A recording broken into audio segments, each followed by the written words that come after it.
Siyempre mo guys, mangusip ako ng mama kaya sa auto tapos itong naman sa mga Adventist.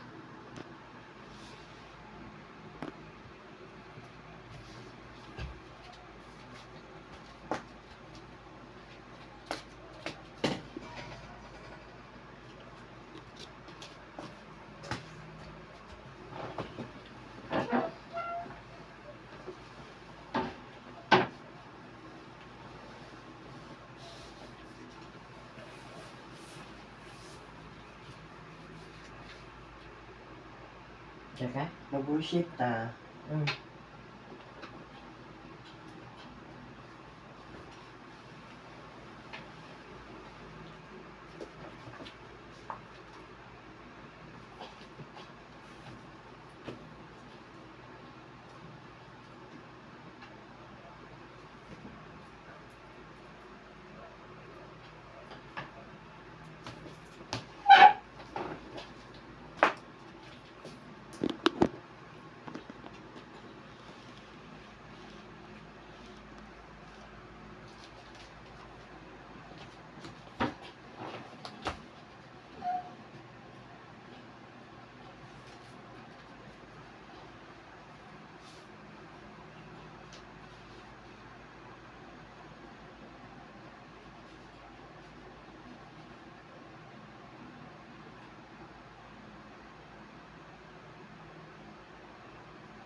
Ang simana natapos na, karo Sabadong balaan. Ikaw ka nagmakalipay, saan daw ipapahulay. O manhi ikaw, Ginoo, o panalangin ni ako, sa pagsanto sa Sabado, adlaw nga labing maayo, kanunay tang palandungon, o gayud pasalamatan. Ang Ginoong maluluyon, naghatag kapahulayan. Ang kalinaw nga langit nun, ngamo sa pigat sa dughan, sa tao pagabation, ang dayong kabulahanan.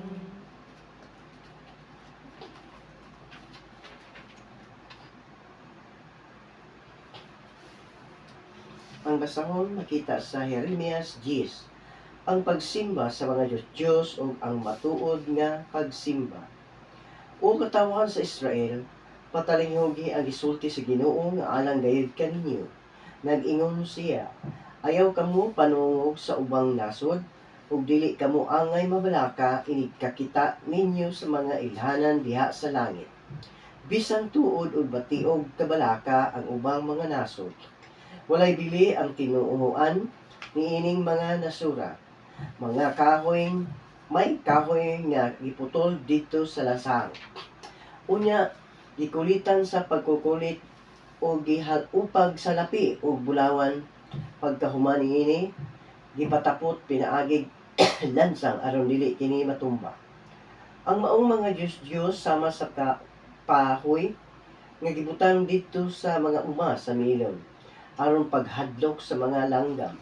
Dili kini makasulti ug kinahanglan alsahon kay dili man makalakaw.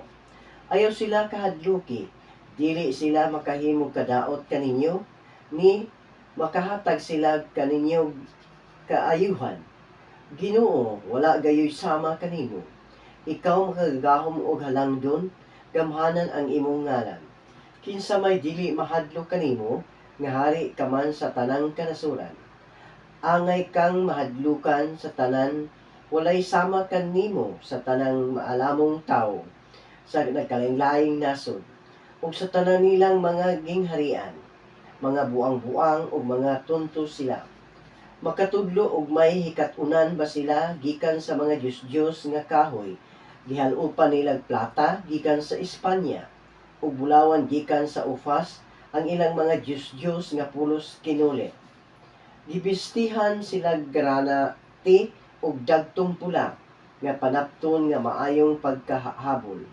Apan ikaw ang Ginoo maoy matuod nga Dios. Buhi ka og hari hangtod sa kahangturan.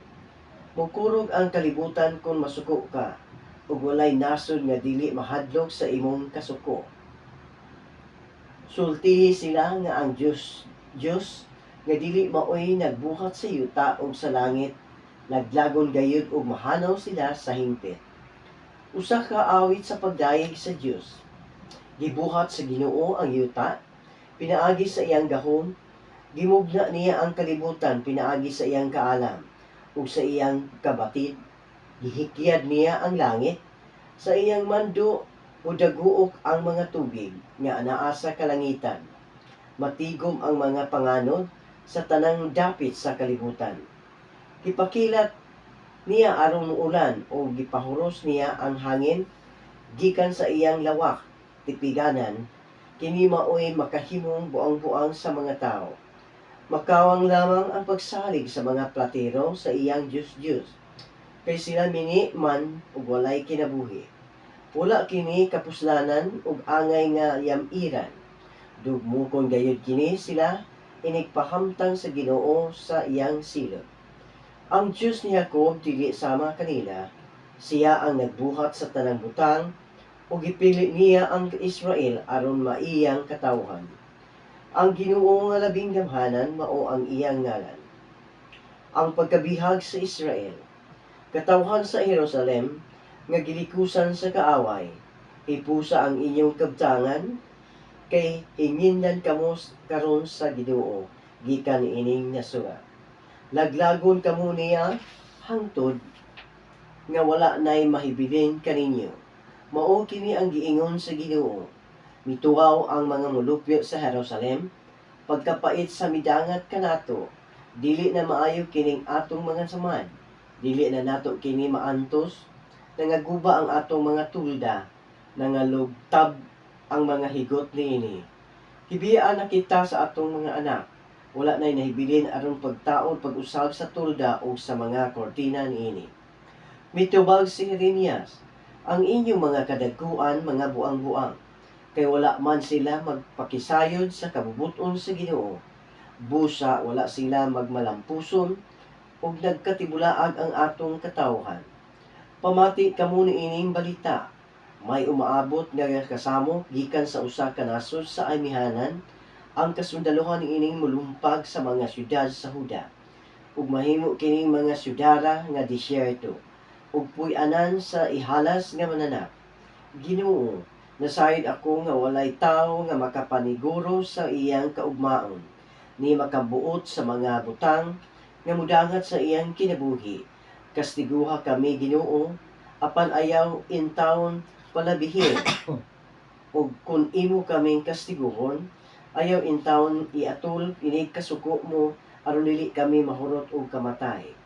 Ipahamtang ang imong kapungot sa mga nasod nga wala magsimba kanimo, ug wala mosangpit kanimo aron sa pagpakitabang. Ipamatay nila ang mga kaliwat ni Jacob, ipanglumpag nila ang mga kabalayan, ug gilaglag nila kami sa hingpit, ug amungan ang among nasod. Jeremias 10. Hinaot ang Diyos ng unahin sa kong basa. Sa takang matam Ison sa atong pag-ampo, ug muduol ka Hesus atong Ginoo. Kung muduol ka niya, iyan panalipdan, pagkaayo nga tambal, katahong puloy-an. Bulahang takna sa pag-ampo ta, pagkaayo nga tambal, katahong puloy-an. Sa taknang matam-ison sa atong pag-ampo, nagpatalinghog sa atong pangayupo. Isultihan kita niya, bumaliol ka niya, pagkaayo nga tambal, katahong puloy-an. Bulahang takna sa pag-ampo ta, pagkaayo nga tambal, katahong puloy-an. Buot kang matam-ison sa atong pag-ampo, sa iganta na higugma ka nato. sa Maluloyon maluluyon sa ran kita kuhaan, pagkaayo nga tambal, katahong puloy-an. Bulahang takna sa pag-ampo ta, pagkaayo nga tambal, katahong puloy-an.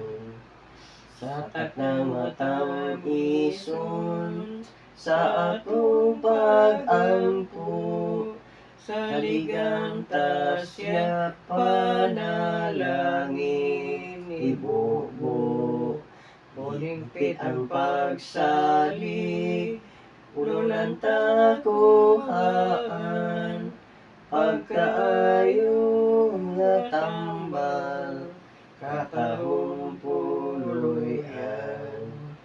Bulahang takna sa pag-ampo ta, pagkaayo nga tambal, katahong puloy-an.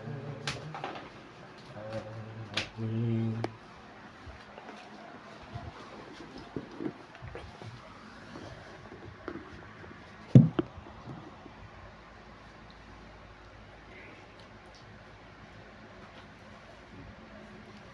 Sabing gabhanan o maluluyo ng mga Diyos, tuburan ka sa mga kinabuhi. Aniya kami ikur sa mga tuhod, aron sa pagkasalamat kanino sa inyong pagkamayo kanamo, sa paghatag gayon sa buok simana, nahidangat kami ng adlaw nga ipapulay. Samtang kami Ginoo magabalaan, ining adlaw mahinaot kami ang balang espiritu, kiguban ka na mo karon, aron kini mo kay baghatag ug dugang kalig-on sa among pagtuo. Padalangin ni kamong tanan, suro niyong panibalay, iway mo kami kanunay sa mga tanong sa mga tentasyon ug dispirasyon. Tilo na kami, isang sa mga pagsulay sa mga kinabuhi. Makabarog kami, kabangi kami kami sa espiritu sa kamatulan. Kaya wala ito hingin mo sa makulang mahal kung wala ikaw sa mga kinabuhi. Kung sa mga pangayo, ginatugyan kanino kinatanan. Wala mo, wala ka sumalangit. Dahil ito na yung nilalang. Umabot ka na ng kaugong hanggang. Kung matuman ay mo pagbuot, pinasave ka tayo sa amin. Ang kalaman mo sa matagal lang. Ihatag ka na ni Madalaw. Kung pasayo kami sa mga sala, sama sa pagpasayo sa nakasala kami. Kung dili mo kami itubihan sa mga panulay, hinunuan awas na kami sa kadautan. Kay imo ginharian, ang raw mo ginhaya, hangtod sa kanturan. Amen. Hear our prayer, O Lord. Hear our prayer, O Lord. Incline the ears to us, and grant us thy peace. Amen. Praise the Lord. Praise the Lord.